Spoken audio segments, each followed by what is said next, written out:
Sao được về rồi, nó về nó đã. Trên là cứ lên đây đi điện thoại xong rồi đi chuông.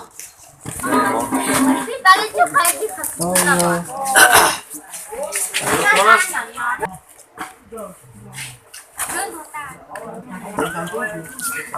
Đợi nó nè, giờ bé hướng dẫn nó nè.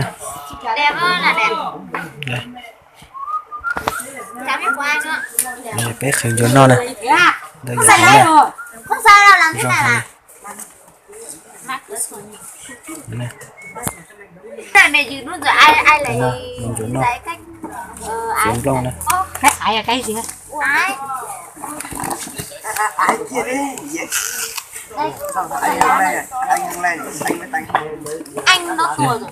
Có cái lò đấy. Xin nè. Cho nó xuống xuống. Cả bữa làm như vậy. Nó nè. Nó không có làm, ta làm đây là Ui à. Lại đi. nó sai rồi bé ơi. Lại Xong lần hả? Đào đó có cái gì để làm đó không nào này đào đó. Rồi em thấy nhìn nhẹ thế, tôi chỉ biết chỗ. Mà xanh tháo Hướng dẫn nó nè. Trường cơ mà là gì? Các đi đây. Nó nè. Cái là tổ chức. Hướng dẫn nó nè. mà nhật. Sẽ còn chuyện cá theo. Chỉ cá hay lên đó. Cho nó bây giờ. Cho tao nè. Cho tao Làm nè. thì nó là 696. Cho nó nè. Nè sai rồi nè. Khởi đi nó xin thật. Nè khởi đi nó xưa. Như gì xem.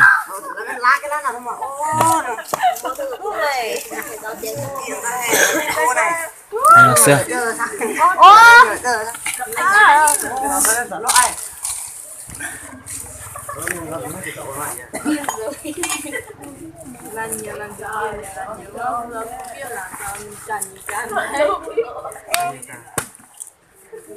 Cái nhà đủ gọi là gì? Chỉ là nó còn mấy gió gió. Rồi. Chua gà cứ à. Cái gì cũng tiền à? Mình hay mấy đâu lệ. Không đi Hanuli. Chả xe hết đi gần. Chứ áoเขาจะxe ya đấy. Nó đố xem thấy cái gì.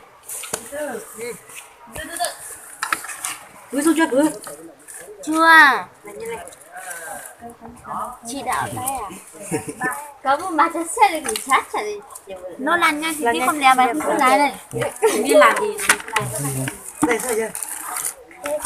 Cái loại cuồng trò gì nè. Dạo lên nó xin thật nè. Như dân dị hết xưa.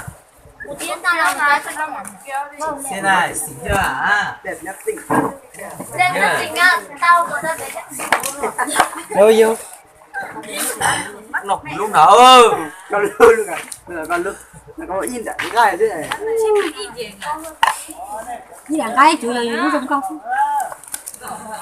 Cái gì một lông chạy.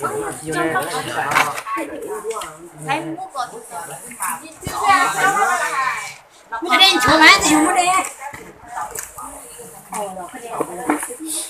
Đây, hướng dẫn nó lên nó xin. Sau lên nó xin. Trời